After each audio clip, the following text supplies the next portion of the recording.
తొలిపలుకు ఛానల్కి స్వాగతం. నేను లాలిత్య. నేటి ముఖ్యాంశాలు చూద్దాం. పోర్టులు, విమానాశ్రయాల పనులకు వేగం పెంచాలి. గడువులోగా పూర్తి చేయాలని సీఎం చంద్రబాబు ఆదేశాలు. డ్రైవర్ అప్రమత్తం అవడంతో తప్పిన పెను ప్రమాదం. మంటల్లో దగ్ధమైన ప్రైవేట్ బస్సు. న్యాయవాది హత్య కేసులో సంచలన మలుపు. 2 ఏళ్ల సుపారీ కుట్ర బట్టబయలు. ముష్కీ చెరువు రక్షణకు హైడ్రా చర్యలు.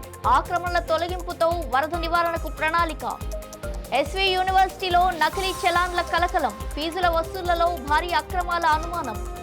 పాడుబడ్డ దాసరి సమాధిపై ఆందోళన. వైరల్ వీడియోతో స్పందించిన మంచు మనోజ్. తిరుమలలో పర్యావరణ హిత రవాణాకు ఊతం. విద్యుత్ బస్సు ట్యాబ్ల విరాళం. కర్ణాటక రాజకీయాల్లో ఉత్కంఠ. సీఎం పీఠంపై డీకే శివకుమార్ పేరు ఖరారు. ఓటర్ల జాబితాల ప్రక్షాళన విజయవంతం. ఎన్నికల సంఘం కీలక ప్రకటన. ఇంధన ధరల పెరుగుదలపై ఫడ్నవీస్ వివరణ. మరాఠా ఓబీసీలకు భరోసా.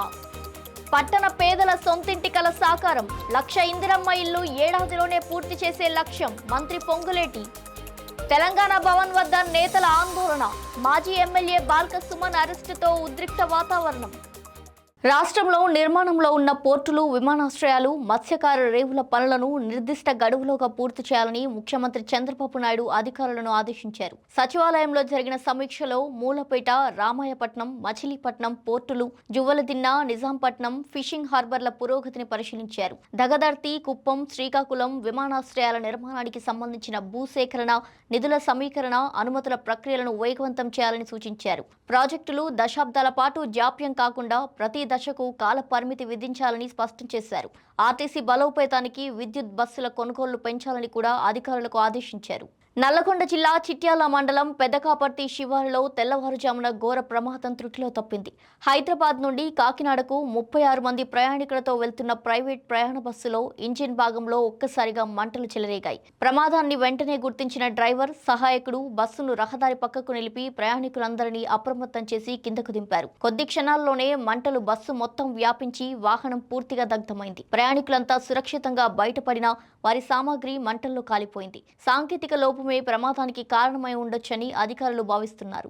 హైదరాబాద్లో సంచలనం సృష్టించిన న్యాయవాది కాజా మొయినుద్దీన్ హత్య కేసును పోలీసులు కీలక మలుపు తిప్పారు. వక్ఫ్ ఆస్తుల వివాదాలే ఈ హత్యకు కారణమని తేల్చిన పోలీసులు ప్రధాన సూత్రధారి ముజాహిద్ ఆలం ఖాన్, అతని తండ్రి మహబూబ్ ఆలం ఖాన్ తో పాటు సుపారీ ముఠా సభ్యులను అరెస్ట్ చేశారు. 15 లక్షల రూపాయల సుపారీతో 2 ఏళ్లుగా 10 సార్లు హత్యాయత్నాలు చేసినట్టు విచారణలో బయటపడింది. చివరకు కారుతో ఢీకొట్టి ప్రమాదంలా చిత్రీకరించి హత్య చేసినట్టు పోలీసులు వెల్లడించారు. ఈ కేసులో ఉపయోగించిన వాహనం, నగదు, ఫోన్లు స్వాధీనం చేసుకోగా పరారీలో ఉన్న మరో 2 కోసం గాలింపు చర్యలు కొనసాగుతున్నాయి. హైదరాబాద్ శివారులోని నార్సింగి, పుప్పలగూడ పరిధిలో ఉన్న ముష్కీ చెరువును ఆక్రమణల నుంచి కాపాడేందుకు హైడ్రా భారీ చర్యలు చేపట్టింది. 60 ఎకరాల చెరువులో దాదాపు 10 ఎకరాలు కబ్జాకు గురి కావడంతో అక్రమ నిర్మాణాలకు నోటీసులు జారీ చేసి భారీ పోలీసు బందోబస్తు మధ్య చెరువు చుట్టూ కంచె ఏర్పాటు చేస్తున్నారు. 5,500 కోట్ల విలువైన 52.20 ఎకరాల ప్రభుత్వ భూమిని రక్షిస్తూ ఆక్రమణలను తొలగించారు. ఇక మరోవైపు వర్షాకాలాన్ని దృష్టిలో ఉంచుకొని వరద ముప్పు నివారణ, కాలువల పూడికతీత, నీరు నిలిచే ప్రాంతాల సమస్యల పరిష్కారంపై హైడ్రా వివిధ శాఖలతో సమన్వయ సమావేశం నిర్వహించి ముందస్తు కార్యాచరణను వేగవంతం చేసింది. తిరుపతి ఎస్వి యూనివర్సిటీలో నకిలీ చలాన్ల వ్యవహారం కలకలం రేపుతుంది. యూనివర్సిటీ అధికారుల సంతకాలు, ముద్రలను నకిలీగా ఉపయోగించి ఫీజుల వసూళ్లలో అక్రమాలు జరిగినట్టు వెలుగులోకి వచ్చింది. డైరెక్టర్ అప్పారావు ఫిర్యాదు మేరకు పోలీసులు కేసు నమోదు చేసి దర్యాప్తు ప్రారంభించారు. ప్రాథమిక విచారణలో 27 నకిలీ చలాన్ల ద్వారా ఒక్క రోజులోనే 65,000 రూపాయలకు పైగా అక్రమ లావాదేవీలు జరిగినట్టు గుర్తించారు. మొత్తం 5,335 దరఖాస్తులను పరిశీలించాల్సి ఉంది. కౌంటర్ సిబ్బంది చిరంజీవి నాయక్, భూగర్భ శాస్త్ర విభాగానికి చెందిన విద్యా సలహాదారు శంకర్ ప్రమేయం ఉన్నట్టు అధికారులు అనుమానిస్తున్నారు. ఈ ఘటనపై ప్రత్యేక దర్యాప్తు కొనసాగుతోంది. తెలుగు రాష్ట్రాల్లో ప్రముఖుల సమాధుల సంరక్షణ అంశం రాజకీయ, సామాజిక చర్చకు దారితీసింది.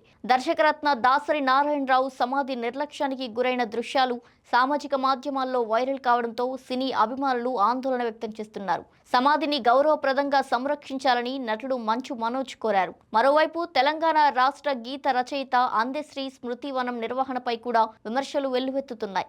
ఈ అంశంపై రాజకీయ పార్టీల మధ్య వాదోపవాదాలు కొనసాగుతున్నాయి. రాష్ట్ర చరిత్ర, సాహిత్యం, సినీ రంగానికి విశేష సేవలందించిన మహనీయుల స్మారకాలను పరిరక్షించడం ప్రభుత్వాలు, కుటుంబ సభ్యులు, సమాజం అందరి బాధ్యత అనే అభిప్రాయం వ్యక్తమవుతుంది. తిరుమలలో పర్యావరణ పరిరక్షణ భక్తులకు మెరుగైన సేవల దిశగా మరో కీలక ముందడుగు పడింది. దాత శ్రీమతి నీరా రాడియా తిరుమల తిరుపతి దేవస్థానానికి 1.13 కోట్ల విలువైన అత్యాధునిక విద్యుత్ బస్సుతో పాటు సుమారు 20 లక్షల విలువైన 15 ట్యాబ్లను విరాళంగా అందజేశారు. శ్రీవారి ఆలయం ఎదుట ప్రత్యేక పూజల అనంతరం బస్సు తాళాలు, ట్యాబ్లను దేవస్థానం అధికారులకు అందించారు. అనంతరం అధికారులు బస్సులో ప్రయాణించి దాని సామర్థ్యాన్ని పరిశీలించారు. ప్రస్తుతం ధర్మరథ సేవలో 20 బస్సులు ఉండగా వాటిలో 14 విద్యుత్ బస్సులు ఇప్పటికే భక్తులకు సేవలు అందిస్తున్నాయి.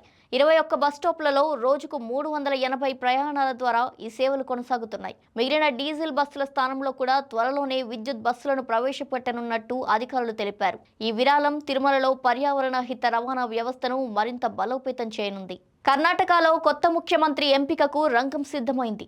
మాజీ సీఎం సిద్ధరామయ్య నివాసానికి కాంగ్రెస్ నేతలు చేరుకుంటుండగా శాసనసభాపక్ష సమావేశం కీలకంగా మారింది. సీఎం పదవికి రాజీనామా చేసిన సిద్ధరామయ్య స్థానంలో ప్రస్తుతం ఉప ముఖ్యమంత్రిగా ఉన్న డీకే శివకుమార్ను కొత్త నేతగా ఎన్నుకునే అవకాశం కనిపిస్తోంది. జూన్ 3వ తేదీన ఆయన ముఖ్యమంత్రిగా ప్రమాణ స్వీకారం చేయనున్నట్టు పార్టీ వర్గాలు చెబుతున్నాయి.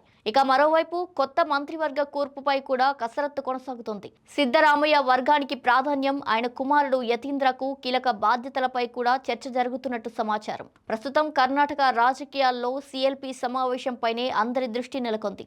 దేశంలో ఓటర్ల జాబితాల ప్రక్షాళన ప్రక్రియ విజయవంతంగా కొనసాగుతుందని ప్రధాన ఎన్నికల కమిషనర్ జ్ఞానేష్ కుమార్ తెలిపారు. ఢిల్లీలో జరిగిన ఎన్నికల సంఘం న్యాయ సలహాదారుల జాతీయ సదస్సులో ఆయన మాట్లాడారు. 18 ఏళ్లు నిండిన అర్హులైన పౌరులను ఓటర్ల జాబితాలో చేర్చుతూ మరణించిన వారు, నకిలీ నమోదులు, ఇతర ప్రాంతాలకు మారిన వారు, విదేశీయుల పేర్లను తొలగిస్తున్నట్టు చెప్పారు. ఈ ప్రత్యేక సవరణ ప్రక్రియ సుప్రీంకోర్టు పరిశీలనను కూడా విజయవంతంగా ఎదుర్కొందన్నారు. దేశవ్యాప్తంగా లక్షలాది బూత్ స్థాయి అధికారులు, రాజకీయ పార్టీల ప్రతినిధుల పర్యవేక్షణలో ప్రపంచంలోనే అత్యంత ఖచ్చితమైన ఓటర్ల జాబితాను రూపొందిస్తున్నట్టు ఆయన వెల్లడించారు. ప్రపంచవ్యాప్తంగా నెలకొన్న ఇంధన సంక్షోభ ప్రభావంతోనే ఇంధన ధరలు పెరుగుతున్నాయని మహారాష్ట్ర ముఖ్యమంత్రి దేవేంద్ర ఫడ్నవీస్ తెలిపారు. అమెరికా, యూరప్తో పాటు అనేక దేశాల్లో ధరలు భారీగా పెరిగాయని, సరఫరా వ్యవస్థను కొనసాగించాలంటే ఈ పరిస్థితి ఎదుర్కోవాల్సిందేనన్నారు. సంక్షోభం ముగిసిన వెంటనే ధరలు స్థిరపడే అవకాశం ఉందని ఆయన స్పష్టం చేశారు.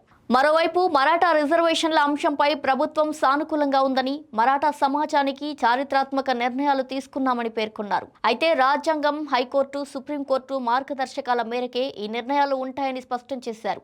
మరాఠాలకు న్యాయం చేస్తూనే ఓబీసీల హక్కులు, ప్రయోజనాలకు ఎలాంటి నష్టం జరగకుండా ప్రభుత్వం చర్యలు తీసుకుంటుందని ఫడ్నవీస్ భరోసా ఇచ్చారు. తెలంగాణలో పట్టణ పేదలకు భారీ గృహ నిర్మాణ కార్యక్రమానికి ప్రభుత్వం శ్రీకారం చుట్టింది. తొలి విడతలో 1,00,000 ఇందిరమ్మ ఇళ్ల నిర్మాణం చేపట్టి ఏడాదిలోగా పూర్తి చేయాలని లక్ష్యంగా పెట్టుకున్నట్టు మంత్రి పొంగులేటి శ్రీనివాసరెడ్డి వెల్లడించారు. పేదలు నివసిస్తున్న ప్రాంతాలకే సమీపంలో ఆధునిక ఇళ్లు నిర్మిస్తామని, గత ప్రభుత్వాల మాదిరిగా దూర ప్రాంతాలకు తరలించే విధానం ఉండదని స్పష్టం చేశారు. బంజారాహిల్స్ లో సమీకృత ఉప రిజిస్ట్రార్ కార్యాలయ సముదాయానికి శంకుస్థాపన చేసిన మంత్రి ప్రజాసేవలను ఒకే చోట అందుబాటులోకి తీసుకురానున్నట్టు తెలిపారు. ముఖ్యమంత్రి రేవంత్ రెడ్డి పట్టణ పేదలకు అందిస్తున్న కీలక కానుకగా ఇందిరమ్మ ఇళ్ల పథకాన్ని అభివర్ణించారు. బీఆర్ఎస్ నేత చెన్నూరు మాజీ ఎమ్మెల్యే బాల్క సుమన్ ను పోలీసులు హైదరాబాద్ లోని తెలంగాణ భవన్ వద్ద ఈరోజు అరెస్ట్ చేశారు. సింగరేణి సంస్థ వారసత్వ ఉద్యోగాలు కుంభకోణాలపై ఆయన చేసిన వివాదాస్పద వ్యాఖ్యల నేపథ్యంలో నమోదైన కేసుల ఆధారంగా ఈ చర్య చేపట్టినట్టు సమాచారం. ఉదయం నుంచి తెలంగాణ భవన్ వద్ద పోలీసులు, బీఆర్ఎస్ కార్యకర్తల మధ్య తీవ్ర ఉద్రిక్త పరిస్థితులు నెలకొన్నాయి. అనంతరం బాల్క సుమన్ ను పోలీసులు అదుపులోకి తీసుకుని నాంపల్లి స్టేషన్ కు తరలించారు. ప్రభుత్వ వైఫల్యాలు, ఎన్నికల హామీల అమలుపై ప్రశ్నిస్తున్న అందుకే తనపై అక్రమ కేసులు నమోదు చేశారని సుమన్ ఆరోపించారు. ఈ అరెస్టును నిరసిస్తూ రాష్ట్ర వ్యాప్తంగా బీఆర్ఎస్ శ్రేణులు ఆందోళనకు సిద్ధమవుతున్నాయి. ఇవి ఇవాల్టి బులెటిన్ డీటెయిల్స్. మరో బులెటిన్తో మళ్ళీ కలుద్దాం. చూస్తూనే ఉండండి తొలి పలుకు న్యూస్.